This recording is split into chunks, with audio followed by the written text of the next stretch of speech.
আসলে মুক্তিযুদ্ধের পর যারা ভেবেছিল আমরা ওই দুশ্মন শক্তি, ওই হানাদার শক্তি, ওই বিদ্বেষমূলক শক্তিকে পরাজিত করতে পেরেছি, তারা আসলে ভুল ছিল, তা আজকে প্রমাণিত। বরং ওই পাকিস্তানপন্থী যে শক্তি ছিল, সেই শক্তি আস্তে আস্তে আস্তে আস্তে মাথাচাড়া দিয়ে আজকে বটবৃক্ষে পরিণত হয়েছে। যে যুদ্ধ বাংলাদেশের অন্দরে চলছে, তা আসলে একটা শুভ শক্তি বনাম একটা খারাপ শক্তি, আর সেই খারাপ শক্তির উদয় হচ্ছে খুব দ্রুত বাংলাদেশে। বাংলাদেশ যখন আজকে ঐক্যবদ্ধ হওয়ার কথা, শরীফ ওসমান হাদির শহীদি মৃত্যুকে ধারণ করে, তখন বাংলাদেশকে আজকে বিভাজিত করার চেষ্টা করা হচ্ছে। আজকে বাংলাদেশের যা অবস্থা 100% না হলেও 90% দায় এই দুজনের। কিন্তু ইনি একজন হিন্দু পরিবারের ছেলে হয়ে হিন্দু ধর্মকে এত করে খাটো করতে পারে কি করে, আমার এই প্রশ্ন। এরা আবু সায়েদকেও বাঁচাতে আসেনি, এরা ওসমান হাদিকেও বাঁচাতে আসেনি, কিন্তু আবু সায়েদ, ওসমান হাদি আজকে যদি যাদের প্রাণ যায়, তাদের জন্য দায়ী হচ্ছে এই দুজন। অত বেশি ভারত ভারত কয়েন না, জয় বাংলা কইরা দেবে পিনাকি ভট্টাচার্য। আবু সাইদ যদি আজ বেঁচে থাকতেন, তাহলে 5ই আগস্ট 2024-এর ওই দিনে ওই দৃশ্য আপনাদের দেখতে হতো না। ঠিক একইভাবে ওসমান হাদিকে আবারও বলির পাঠা করা হয়েছে এই নির্বাচনের আগে।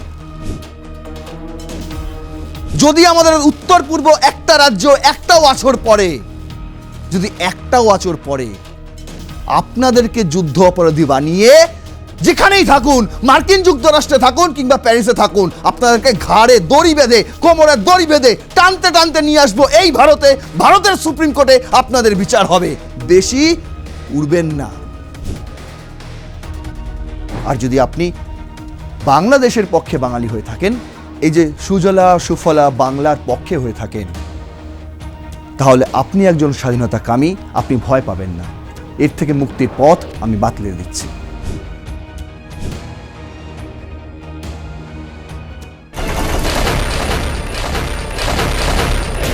মৌলবাদ আর অশিক্ষা যে একটা জাতিকে ধ্বংসের দিকে ঠেলে দেয়, সেটার জলজ্যান্ত উদাহরণ হলো আজকের বাংলাদেশ।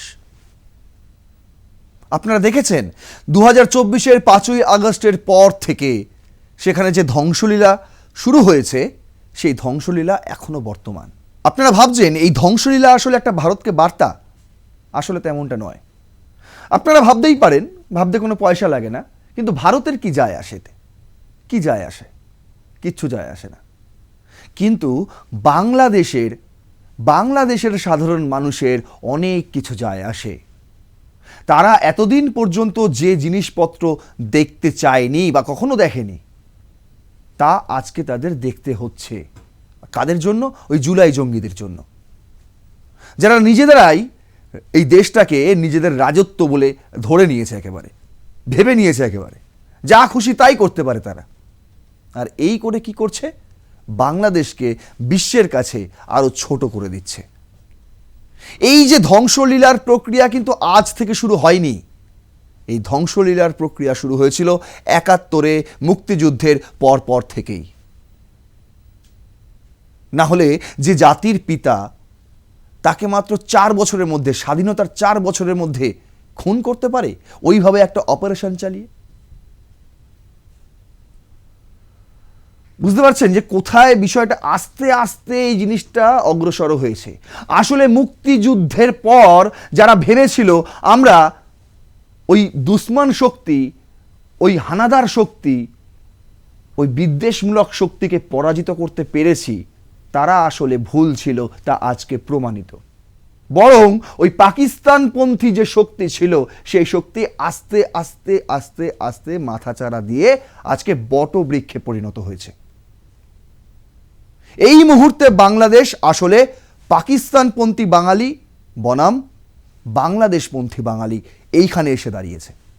আপনি যদি পাকিস্তানপন্থী বাংলাদেশি হয়ে থাকেন, বাঙালি হয়ে থাকেন, তাহলে আপনিও এই ধ্বংসলীলার, এই যে ধ্বংসের পথে বাংলাদেশ, সেই ধ্বংসলীলার আপনিও একজন অন্যতম শরিক। আর যদি আপনি বাংলাদেশের পক্ষে বাঙালি হয়ে থাকেন, এই যে সুজলা সুফলা বাংলার পক্ষে হয়ে থাকেন, তাহলে আপনি একজন স্বাধীনতাকামী, আপনি ভয় পাবেন না। এর থেকে মুক্তির পথ আমি বাতলে দিচ্ছি। চলুন তাহলে শুরু করা যাক আজকের রণক্ষেত্র। কিন্তু আজকের রণক্ষেত্র অনেকটা বেদনাদায়ক হতে চলেছে আপনাদের জন্য। আপনাদের সঙ্গে রয়েছে আমি নারায়ণ। চলুন দেখা যাক। দেখুন, ফার্স্ট স্লাইডে আমি রেখেছি যে কত ধ্বংসলীলা চললো আজ পর্যন্ত।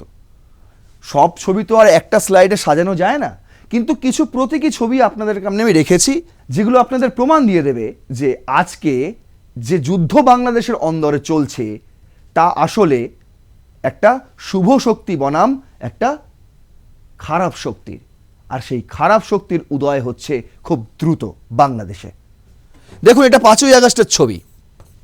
এটা 5ই আগস্ট 2024, যবে থেকে শুরু হয়েছিল এই ধ্বংসলীলার খেলা। জাতির পিতা শেখ মুজিবুর রহমানের বিশাল বড় মূর্তি ভেঙে চুরমার হয়ে গেল। গলায় দড়ি পরিয়ে বলল, দড়ি ধরে মারো টান, রাজা হবে খান খান।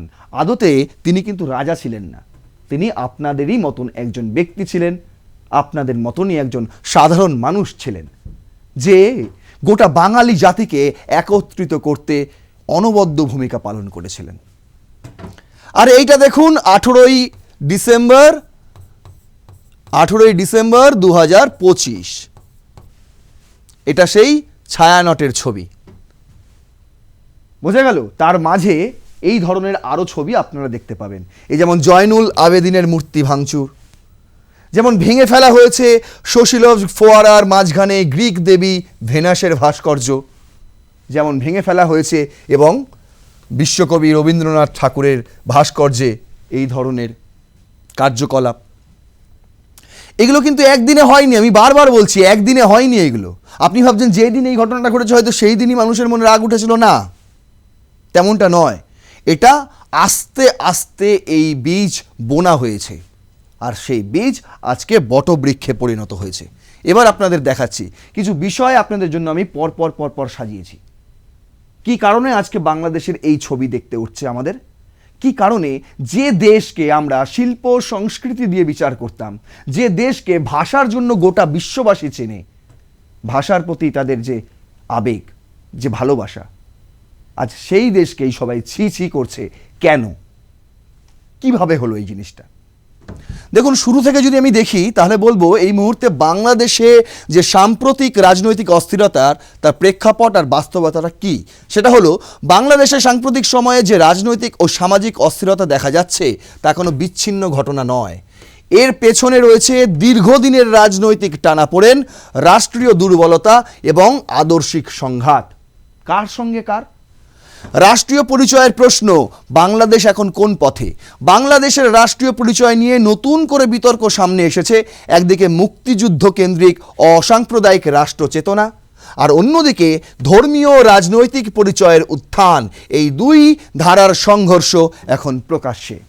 একদিকে যেমন অসাম্প্রদায়িক রাষ্ট্র চেতনার শক্তি রয়েছে যারা মুক্তিকামী, মুক্তমনা, আর অন্যদিকে মৌলবাদী ধর্মীয় রাজনৈতিক পরিচয়ের উত্থান। এই মৌলবাদী ইসলামিক মৌলবাদী, এই মৌলবাদী পাকিস্তানের মৌলবাদ। দেখুন, বলছে বিশ্লেষকদের মতে এই দ্বন্দ্ব শুধু রাজনৈতিক বক্তব্যে সীমাবদ্ধ নেই, এটি সামাজিক আচরণ, সহিংসতা ও রাজনৈতিক কর্মসূচির মধ্যেও প্রতিফলিত হচ্ছে।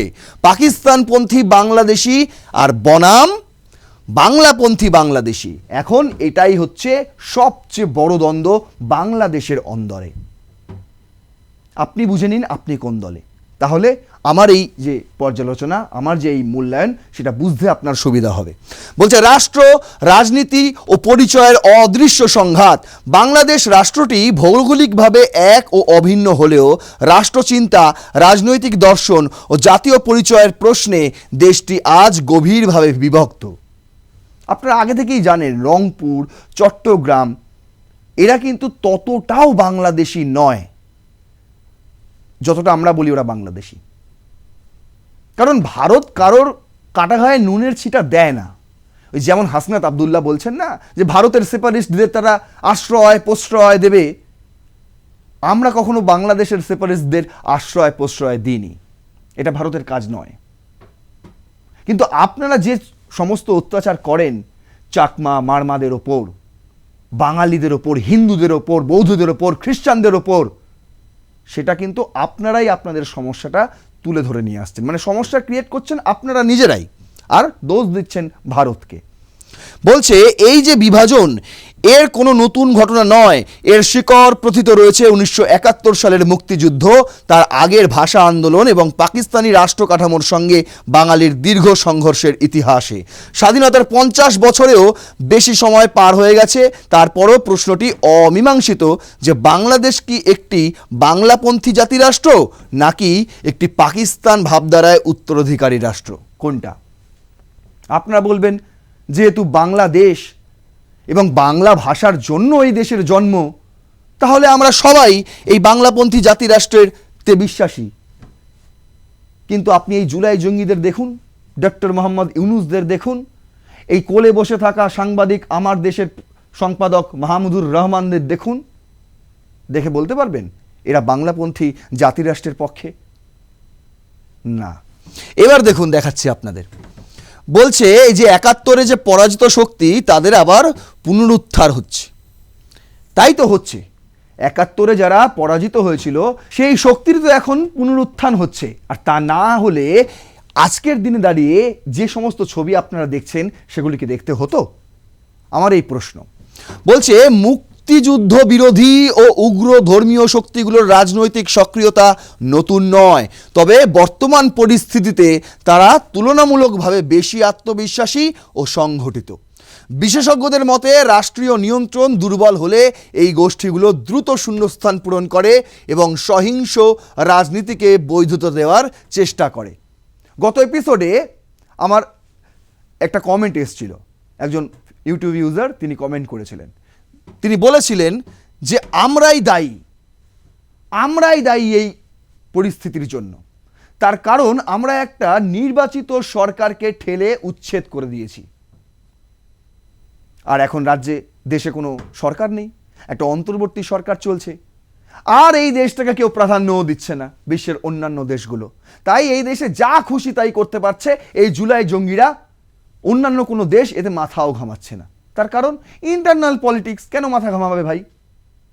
কেন মাথা ঘামাবে তোমাদের ইন্টারনাল পলিটিক্সে? বলছে সহিংসতার ধরন বদল, আগে যেমন হতো এখন তেমন কিন্তু হচ্ছে না। এখন কেমন হচ্ছে? রাজনৈতিক সংঘর্ষ থেকে নৃশংসতা। বলছে সাম্প্রতিক সহিংসতার একটি বড় পরিবর্তন লক্ষ্য করা যাচ্ছে। আগে রাজনৈতিক সহিংসতা ছিল দলীয় সংঘর্ষ, মানে বিএনপির সঙ্গে আওয়ামী লীগের সংঘর্ষ লেগেই থাকতো, বুঝতে পারছেন? এখানে যেমন আমাদের ভারতে আমাদের রাজনৈতিক সংঘর্ষ তো একটা থেকেই থাকে।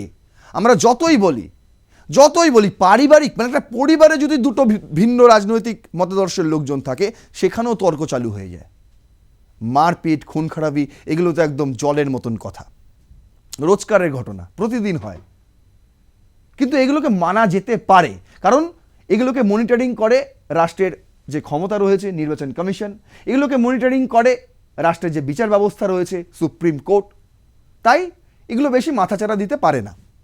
কিন্তু আইন শৃঙ্খলা বাহিনীর সঙ্গে মুখোমুখি অবস্থান, যখন আপনি ওই আইন শৃঙ্খলা, যে আইন শৃঙ্খলা আপনাকে বেঁধে রাখে, শৃঙ্খলাবদ্ধে রাখে, সেই আইন শৃঙ্খলের মানে সেই প্রশাসনের বিরুদ্ধে যখন আপনি যুদ্ধ ঘোষণা করেন, তখন সেই দেশের যে স্টেবিলিটি, স্বাভাবিকতা, সেটা নষ্ট হয়ে যায়, ছন্দ পতন ঘটে। যেমন এখন দেখা যাচ্ছে প্রকাশ্যে মানুষ হত্যা। ময়মনসিংহে দেখুন কি করেছে ছেলেটা, দীপুচন্দ্র দাস। ছবিটা যতবার দেখবেন ততবার গায়ে কাটা দেবে এবং মনে রাগ সঞ্চার হবে। এবার বলছে লাশ প্রদর্শন, শুধু মেরে খান তো থাকছে না, সেই লাশটাকে নিয়ে উদযাপন করছে, মানুষকে দেখাচ্ছে দেখুন আমি বীরের মতন কাজ করেছি। আর এগুলো তো শিখিয়ে গিয়েছিল ওসমান হাদি। ওসমান হাদির দেখানোর পথেই তো এখন তো স্লোগান উঠছে না, আমি কে তুমি কে। আগে বলতো রাজাকার রাজাকার, কে বলেছে স্বৈরাচার স্বৈরাচার, এখন পাল্টে গেছে স্লোগান, এখন বলছে তুমি কে আমি কে, হাদি হাদি, আর হাদি হয়ে সমস্ত হিন্দু ছেলেদের খুন করো ভাই। এবার দেখুন বলছে হত্যার ভিডিও ছড়িয়ে উল্লাস, এখানেও ক্ষান্ত নয়, মানে আপনি তাকে হত্যা করছেন সেটা তো উল্লাস, এবং সেই লাশ আপনি প্রদর্শন করছেন সেটা তো উল্লাস। এবং সেই যে লাশ সেটাকে ভিডিও করে রিল বানিয়ে সোশ্যাল মিডিয়ায় ছাড়ছেন, আর তাতে কমেন্ট আসছে, একদম রিয়াকশনের বন্যা বয়ে যাচ্ছে, তাতেও উল্লাস, ইনকামের পর ইনকাম। বুঝতে পারছেন? এই সমস্ত জিনিস চলছে এখন। বলছে এই প্রবণতাকে নিরাপত্তা বিশ্লেষকরা ডিহিউম্যানাইজেশন অফ ভায়োলেন্স হিসেবে চিহ্নিত করেছেন। বুঝতে পারছেন? পৃথিবীর সমস্ত মানবাধিকার সংগঠনগুলি আগেই সতর্ক করেছিল ডক্টর মোহাম্মদ ইউনূসকে, কিন্তু তিনি শোনেননি, কান খোলেননি। আর এখন কি হচ্ছে? এখন ছিছি হচ্ছে, ছিছি বাংলাদেশের নামে। বলছে শেখ হাসিনার আমলে নিয়ন্ত্রণ বনাম নির্মূল বিতর্ক। শেখ হাসিনার আমলেও ছিল, শেখ হাসিনার আমলেও আপনারা দেখেছেন অনেক রকম এই ধরনের ঘটনা ঘটতো, উস্কানিমূলক ঘটনা ঘটতো, দাঙ্গায় সুরসুরি দেওয়ার মতন ঘটনা ঘটতো। কোনো একটা হিন্দু মণ্ডপে পুজো হচ্ছে, মূর্তি ভেঙে দিয়ে চলে গেল, এবার তোমরা মরো, দাঙ্গা করো। কে করে গেছে কেউ জানে না। এগুলো হাসিনার আমলেও হতো। বুঝতে পারছেন? কিন্তু তখন কি ছিল? তখন শেখ হাসিনার শাসনামলে এসব গোষ্ঠী কঠোরভাবে নিয়ন্ত্রিত ছিল, এমনটাই সাধারণ মূল্যায়ন। এই মুহূর্তে বাংলাদেশের বিভিন্ন সাংবাদিক এবং রাজনৈতিক বিশ্লেষক যারা রয়েছে, আমি প্রচুর পরিমাণে ইউটিউবে ভিডিও দেখি এবং ওই যে পডকাস্টগুলো হয় সেগুলোও শুনি। সেখান থেকে যে গুরুত্বপূর্ণ পয়েন্টগুলো আমি পাই সেগুলোকে আমি আজকে একত্রিত করার চেষ্টা করেছি। যেমন দেখুন, বলছে সংখ্যালঘু নিরাপত্তা, সাংস্কৃতিক উৎসব এবং রাষ্ট্রীয় বয়ান তখন তুলনামূলকভাবে স্থিতিশীল ছিল, কিন্তু এখন যে কেউ এসে ভারতের বিরুদ্ধে বক্তৃতা দিয়ে চলে যাচ্ছে, বড় বড় ডায়লগ মেরে চলে যাচ্ছে। বুঝতে পারছেন? একদম ছাড় দিয়ে রেখে দেওয়া হয়েছে যে তোমরা আসো, ভারত হচ্ছে মন্দিরের ঘন্টা, বাজিয়ে দিয়ে চলে যাও, তোমাদের কেউ কিচ্ছু বলবে না, এরকম একটা বিষয় হয়ে দাঁড়িয়েছে। কিন্তু হাসিনার আমলে এত সহজ ছিল না। তার কারণ সেই সময় একটা নির্দিষ্ট নির্বাচিত সরকার ছিল, আইন শৃঙ্খলার মতন কাজ করত, প্রশাসনের পথে হাঁটত। কিন্তু এখন দেখুন কি অবস্থা। জাহাঙ্গীর আলম চৌধুরী তিনি ডাহা ফেল। বলছে সমালোচকদের মতে আদর্শিক মোকাবিলা করা হতো, শিক্ষা ব্যবস্থা এবং সামাজিক কাঠামোর ভেতরের পরিবর্তন অবহেলিত ছিল, কেবল প্রশাসনিক দমন দীর্ঘমেয়াদী সমাধান দেয়নি। আরও অনেক কিছু করা হয়েছিল সেই সময়ে। বলছে রাজনৈতিক সংগঠনের ভাঙন ও নেতৃত্ব সংকট। বর্তমান সংকটে রাজনৈতিক দলগুলোর সাংগঠনিক দুর্বলতা স্পষ্ট হয়ে উঠেছে। মাঠ পর্যায়ে কর্মীরা নিরাপত্তাহীনতায় ভুগলেও কেন্দ্রীয় নেতৃত্ব অনেক ক্ষেত্রেই অনুপস্থিত। রাজনৈতিক বিশ্লেষকদের বলছেন দলগুলো ক্ষমতা কেন্দ্রিক হয়ে পড়েছিল, বিকল্প নেতৃত্ব ও সংকট মোকাবিলার কাঠামো তৈরি হয়নি।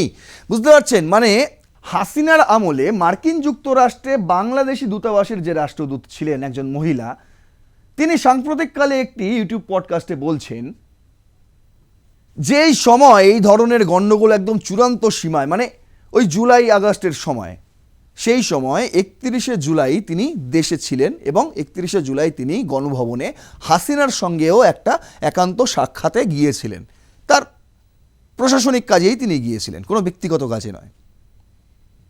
কিন্তু সেই সময় দাঁড়িয়ে তিনি আশপাশের লোকজনদের, মন্ত্রী পরিষদের যে সদস্য যারা রয়েছে তাদের যে বক্তব্য তিনি আলোচনা শুনেছিলেন তা খুবই ভয়ঙ্কর। তাদের মধ্যে অবশ্যই আতঙ্ক ছিল যে কি হচ্ছে, ছাত্র জনতারা কি করছে, কিন্তু তাদের মধ্যে একটা আশ্বাস ছিল যে আপু আছে, শেখ হাসিনা যতদিন আছে ততদিন কিছু হবে না, সব সামলে নেবেন তিনি একা। এই কথা ভেবেই প্রত্যেকটা নেতা মন্ত্রী তারা নিজেরা নিশ্চিন্ত থাকতো। বুঝতে পারছেন? সব কিছু নাকি শেখ হাসিনা একাই করে নেবে, একাই সামনে নেবে। আর সেই জন্য কোনো সেরকম বিকল্প নেতৃত্ব উঠে আসেনি এবং সংকট মোকাবিলার কোনো কাঠামোই তৈরি হয়নি। সবাই জানতো শেখ হাসিনা করে দেবে। বুঝতে পারছেন?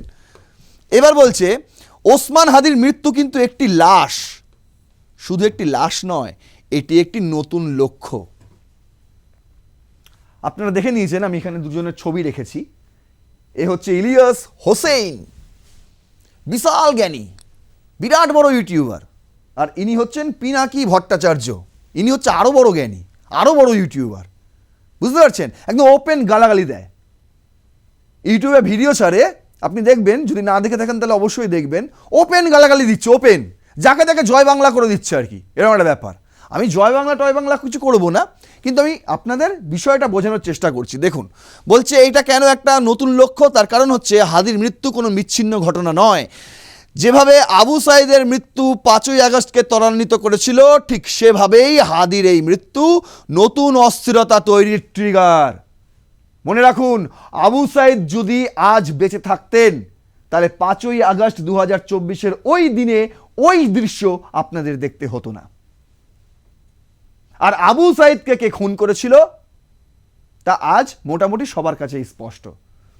আদালতের রায় যাই হোক না কেন, আইসিটির রায় যাই হোক না কেন, তারা তো, আমরাও জানি, আপনারাও জানেন, সবাই জানে বিষয়টা।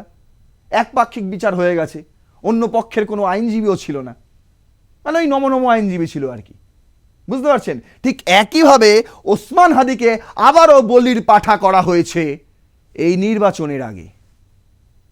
নির্বাচনের আগে, যাতে কোনো ক্রমে ভারত বিরোধী শক্তি, একটা ইসলামিক শক্তির উত্থান ঘটানো যায় বাংলাদেশে, এবং নির্বাচনে যেই জিতুক না কেন সরকার একজনই গড়বে, ডক্টর মোহাম্মদ ইউনূস, এবং মানুষের সমর্থন যাতে ওই ইসলামিক পন্থী শক্তির দিকে থাকে, বিশেষ করে জামায়াতে ইসলাম, এনসিপি এবং ওই মৌলবাদী যতগুলো রাজনৈতিক দল রয়েছে, সেটা নিশ্চিত করতে চেয়েছেন ডক্টর মোহাম্মদ ইউনূস।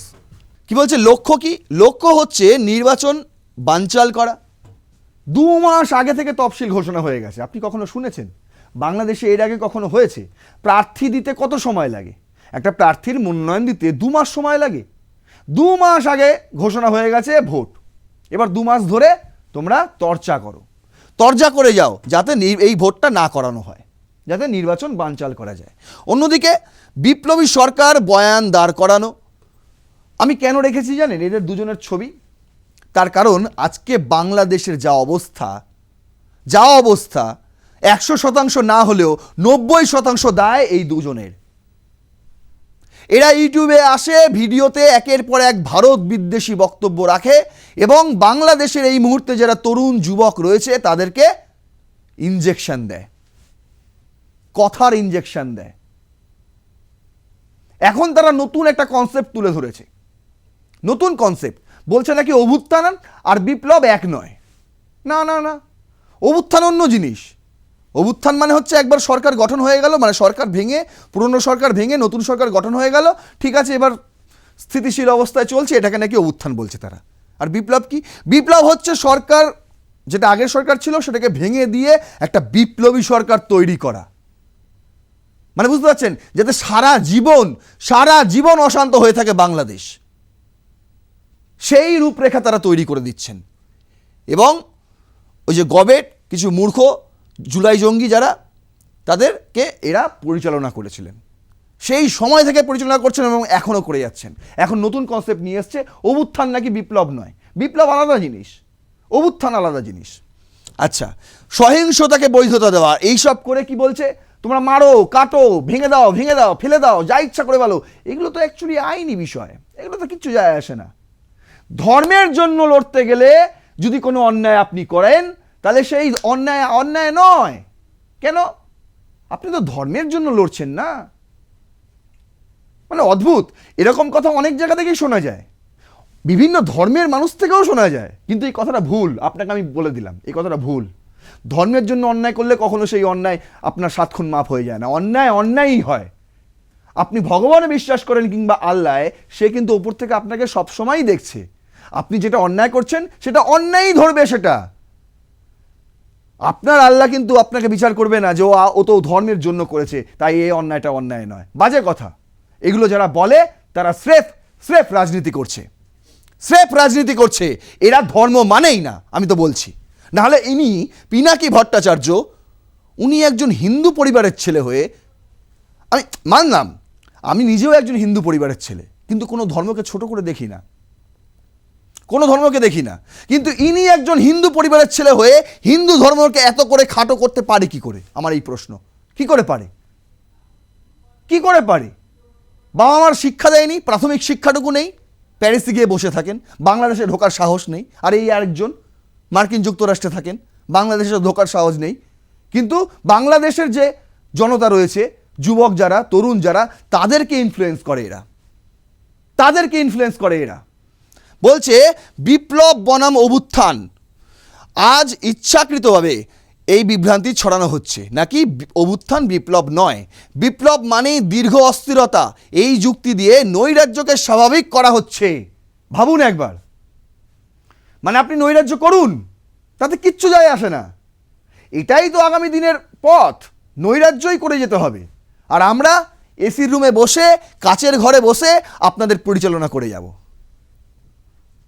যারা এখনো বুঝতে পারছেন না, বোঝার চেষ্টা করুন। আমি তাদেরকে বলছি, বিশেষ করে যারা এদের কথা শুনে এত লাফাচ্ছে, যখন আপনার প্রাণটা চলে যাবে তখন কিন্তু এরা বাঁচাতে আসবে না।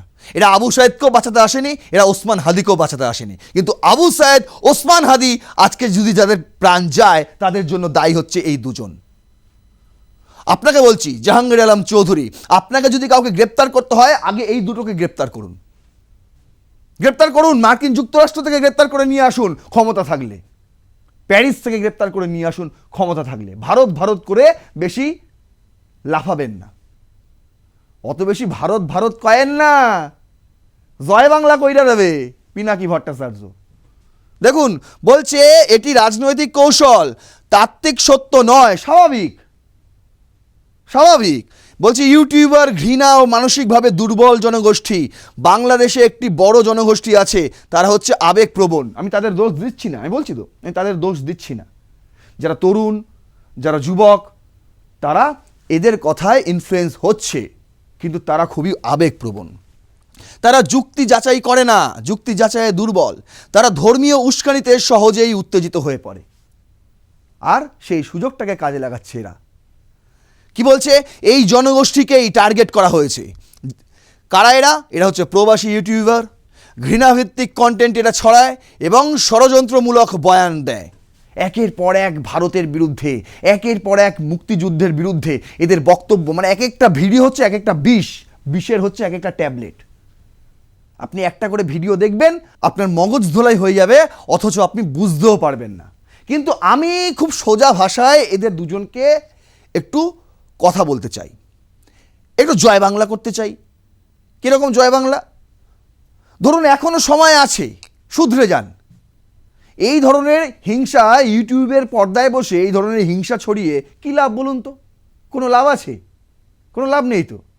যদি আপনাদের কথা মতন ইনফ্লুয়েন্স হয়ে আজকের ওই পাগল ছাগল জুলাই জঙ্গিরা ভারতের ওপর কোনো রকমভাবে হামলা করার চেষ্টা করে, ভালো করে শুনে নিন কথাটা, কান খুলে শুনুন পিনাকি ভট্টাচার্য, ইলিয়াস হোসেন, ভালো করে শুনুন কথাটা।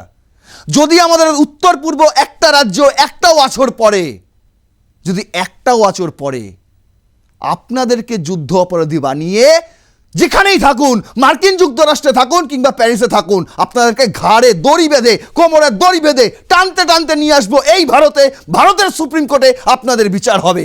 বেশি উড়বেন না, বেশি জয় বাংলা করবেন না, আপনাদেরই কবে জয় বাংলা হয়ে যাবে নিজেরাও বুঝতে পারবেন না।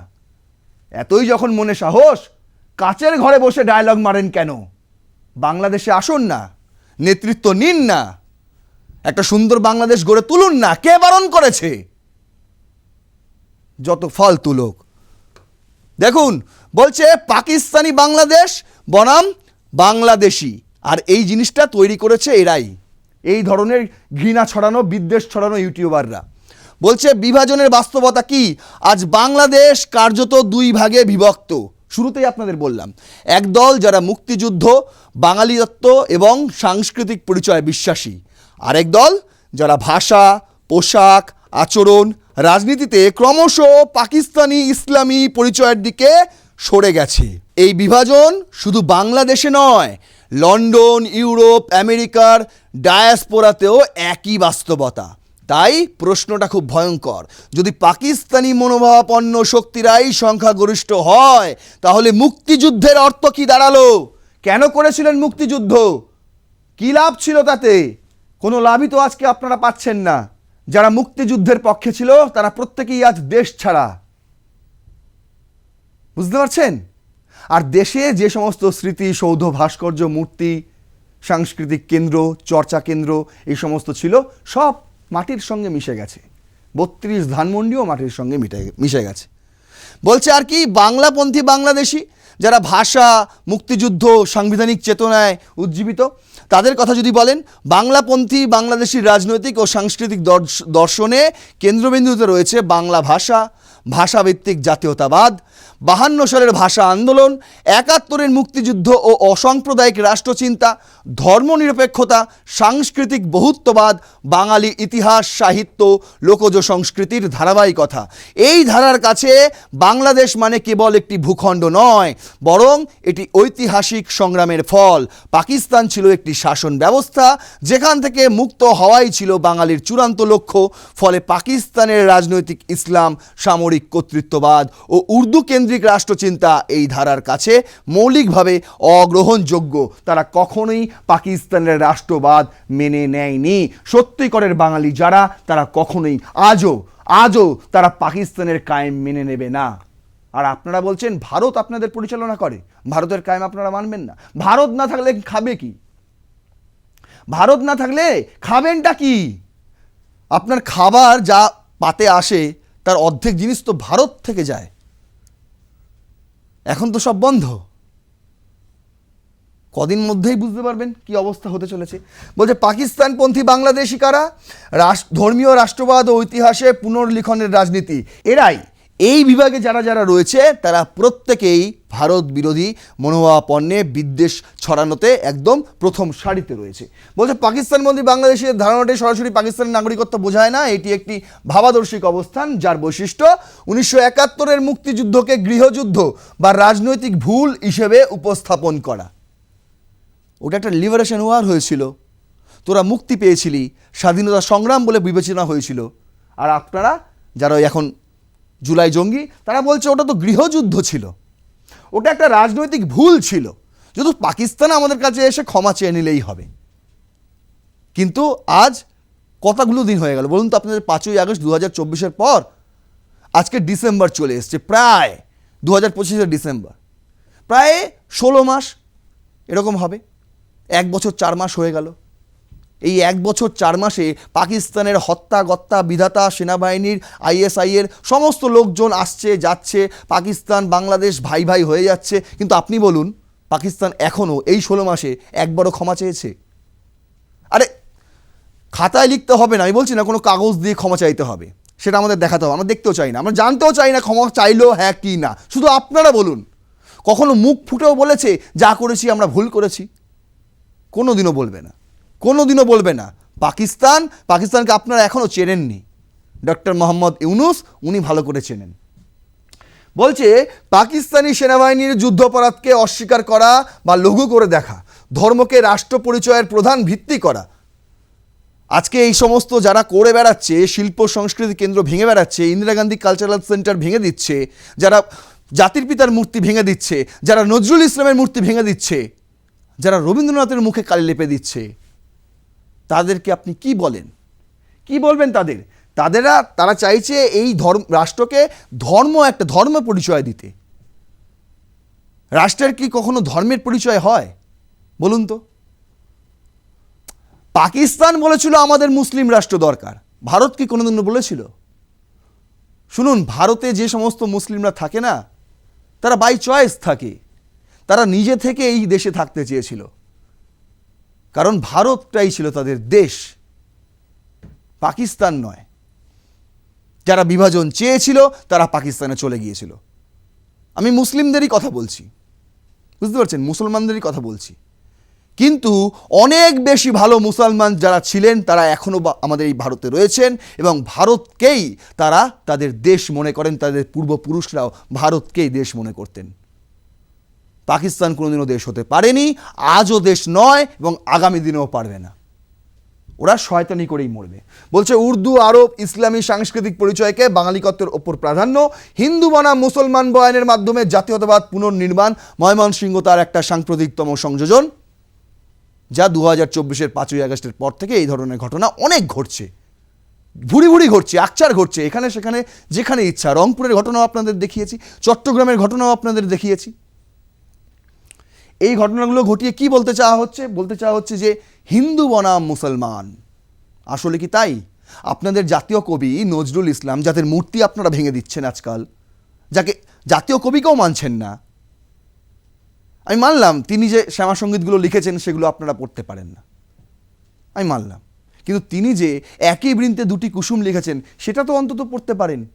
সেটা তো প্রাথমিক স্কুলের পাঠ্য বইতেই চলে আসে ওই বই লেখা, নাকি আপনারা সেটাও তুলে দিয়েছেন আমি জানি না, এখন আমি জানি না, সেটা তো পড়তে পারেন অন্তত। তাহলে বুঝতে পারবেন হিন্দু মুসলমান কিন্তু বনাম হয় না, বিশেষ করে বাংলাদেশের মতন দেশে, যে দেশে ভাষাটাই হচ্ছে মূল এবং সংস্কৃতি কালচার সেটাকেই একদম পুঁজি করে যে দেশ এগিয়ে যাচ্ছিল আগামী দিনে, অনেক উন্নত করে ফেলেছিল দেশটাকে, অনেক উন্নত করে ফেলেছিল। কিন্তু এই ডক্টর মোহাম্মদ ইউনূস আসার পর থেকে আবার তলানিতে নামছে। বলছে এই ধারার রাজনীতিতে পাকিস্তান আর শত্রু নয়, বরং একটি ভাতৃপ্রতিম মুসলিম রাষ্ট্র। ৭১-এর যে পরাজয়কে তারা মানসিকভাবে আজও মেনে নিতে পারেননি, আর তাই তারা এখন এসছেন, এসে এই জুলাই জঙ্গিদের ব্যবহার করে বাংলাদেশকে আবারও পূর্ব পাকিস্তান করার একটা ষড়যন্ত্র সুন্দরভাবে চালাচ্ছেন এবং আগামী দিনে হয়েও যাবে। আজই তো আমি একটা পডকাস্টে দেখছিলাম, সেখানে বলা হচ্ছে মানে বাংলাদেশেরই একজন প্রাক্তন ব্রিগেডিয়ার, প্রাক্তন সেনাবাহিনী, অবসরপ্রাপ্ত সেনাবাহিনীর একজন সদস্য, তিনি বলছেন এই বাংলাদেশ কিন্তু সেই বাংলাদেশ নেই, আর এই বাংলাদেশটা পূর্ব পাকিস্তান হয়ে গেছে, অলরেডি হয়ে গেছে, এবং ভারত এই বাংলাদেশকে পূর্ব পাকিস্তান হিসেবেই কিন্তু ট্রিট করছে। ভাবুন এটা কতটা লজ্জাজনক বিষয় আপনাদের কাছে। যদি না এটা আপনাদেরকে লজ্জা দেয় তাহলে আপনারা জাতির জন্য কলঙ্ক। বলছে ১৯৭১-এর যে যুদ্ধাপরাধ প্রশ্ন বিভাজনের মূল কেন্দ্র, সেটা হলো গিয়ে বাংলাদেশের ইতিহাসে সবচেয়ে বড় বিভাজন রেখা হলো যুদ্ধাপরাধের বিচার। বাংলাপন্থী অবস্থান যুদ্ধাপরাধীদের বিচার রাষ্ট্রীয় নৈতিক দায়িত্ব, এবং পাকিস্তানপন্থীর অবস্থান বলছে বিচার মানে রাজনৈতিক প্রতিশোধ, ইসলাম বিদ্বেষ কিংবা পুরনো ক্ষতকে উস্কে দেওয়া। এই দ্বন্দ্ব কেবল অতীত নিয়ে নয়, এটি ভবিষ্যতের রাষ্ট্রচরিত্র নির্ধারণ করে দেয়। নয়ে হাসিনা ক্ষমতায় ফেরার পর যে আন্তর্জাতিক অপরাধ ট্রাইব্যুনাল আবার সক্রিয় করে তোলা হয়েছিল, এবং তাতে ৭১-এ যারা যুদ্ধ অপরাধী তাদের বিচার হয়েছিল, সেই বিচার কারা মেনে নিতে পারেনি জানেন? আপনারা বলবেন জামাত ইসলাম, আমি আরও এক ধাপ এগিয়ে বলবো তারা হচ্ছে পাকিস্তানপন্থী, যারা বলেছিল এই বিচার আসলে রাজনৈতিক প্রতিশোধ। আসলে কি তাই? আপনার দেশের বিরুদ্ধে যারা কাজ করেছে, আপনার দেশেরই মানুষ সে, মানে আপনার দেশেই আপনি তাকে খাইয়েছেন, তাকে পড়িয়েছেন, তাকে জামা কাপড় দিয়েছেন, সব কিছু এই দেশ থেকে তিনি নিয়েছেন, তারপর যখন যুদ্ধ লাগে তখন আপনার দেশের হয়ে তিনি মির্জাফরগিরি করেন, তাকে কি পুজো করা হবে? তার বিচার হবে না? আর যখন বিচার হবে তখন আপনি বলবেন রাজনৈতিক প্রতিশোধ। রাজাকারগুলোকে আপনি এখনো ভালো মতন চিনে নিন। বলুন রাজনীতি ও ক্ষমতার খেলায় পাকিস্তানপন্থী নেটওয়ার্ক। অনুসন্ধানে রয়েছে যে কিছু রাজনৈতিক দল যেমন জামাত ইসলাম, উপদল, এনসিপি পাকিস্তানি রাষ্ট্রচিন্তার সঙ্গে আদর্শগত সাযুজ্য বজায় রেখেছে। অতীতে রাজাকার ও সহযোগী শক্তির উত্তরাধিকারীরা এখনও সক্রিয়। সামাজিক যোগাযোগ মাধ্যমে মুক্তিযুদ্ধ বিরোধী বয়ান ছড়াতে সংগঠিত নেটওয়ার্ক কাজ করে। এই যে দেখালাম না আপনাদের, পিনাকি ভট্টাচার্য, ইলিয়াস হোসেন, এরা নিজেরাই প্রতিদিন যে ভিডিওগুলো করে, সেই ভিডিওতে একটুখানি হলেও 5 মিনিটের মতন সময় দিলেও মুক্তিযুদ্ধের বিরুদ্ধে কিন্তু কথা বলতে এরা ছাড়ে না। জাতির পিতাকে অপমান করতে কিন্তু এরা ছাড়ে না, বঙ্গবন্ধুকে অপমান করতে এরা ছাড়ে না, এবং শেখ হাসিনার নাম পর্যন্ত উচ্চারণ করে না, একটা বিকৃত নামে তাকে সম্বোধন করা হয়। তারা কি খুব ভালো? কথায় কথায় গালাগালি দিচ্ছে, খুব ভালো, তারা দারুণ কন্টেন্ট বানাচ্ছে তারা। আপনারা এরকম হুমড়ি খেয়ে পড়েন সেই কন্টেন্ট দেখার জন্য, যে কন্টেন্টে শুধুমাত্র হিংসা আর বিদ্বেষ,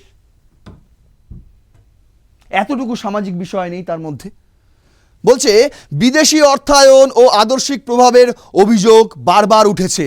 এটি কেবল মতাদর্শ নয়, এটি একটি সংগঠিত রাজনৈতিক প্রকল্প, এবং এই সংগঠিত রাজনৈতিক প্রকল্পের অংশই হলো ওরা, ওই ইলিয়াস হোসেন, পিনাকি ভট্টাচার্যরা। বলছে সাম্প্রতিক বাস্তবতা কি? সরকার পতনের পর সহিংসতা ও সন্দেহ। বলছে সংখ্যালঘু নির্যাতন বেড়েছে, মুক্তিযুদ্ধের স্মৃতিচিহ্নে হামলা হয়েছে, ধর্মীয় উগ্রবাদী গোষ্ঠী প্রকাশ্যে সক্রিয় হয়েছে। এটি রাজনৈতিক প্রতিশোধ বলে ঘটনাগুলোকে ঢেকে দেওয়ার চেষ্টায় চলছে, এবং বিশ্লেষকদের মতে এটি নিছক আইন শৃঙ্খলা সমস্যা নয়, এটি রাষ্ট্রচিন্তার সংঘাতের বহিঃপ্রকাশ।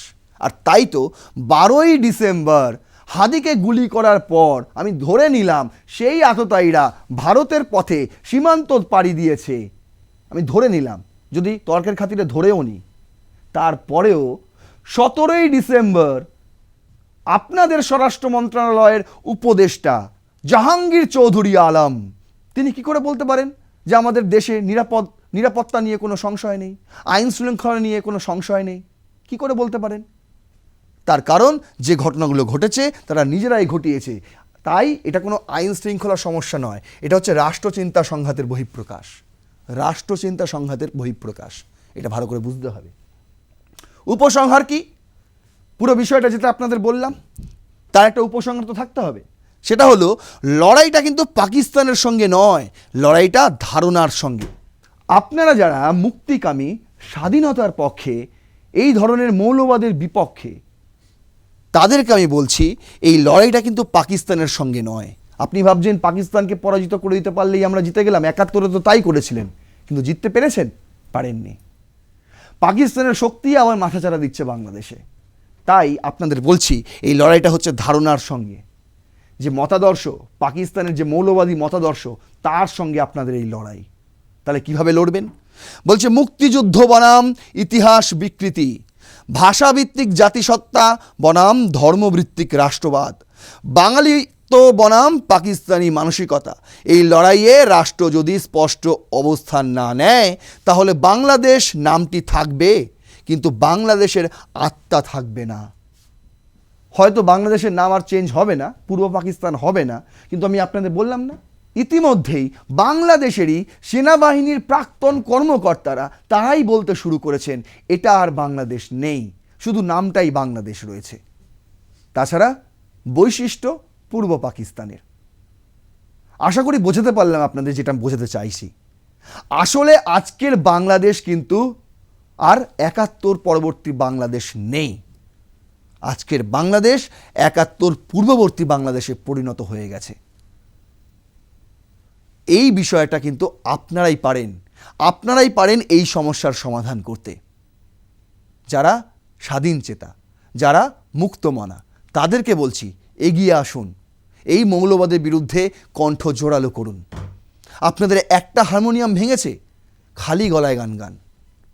আপনাদের পেন কেড়ে নিয়েছে, মুখে বলে কবিতা ছড়ান, দেখুন কি হয়। একদিন সত্যের জয় হবেই, আল্লাহ ভরসা। জয় হিন্দ, বন্দে মাতারাম।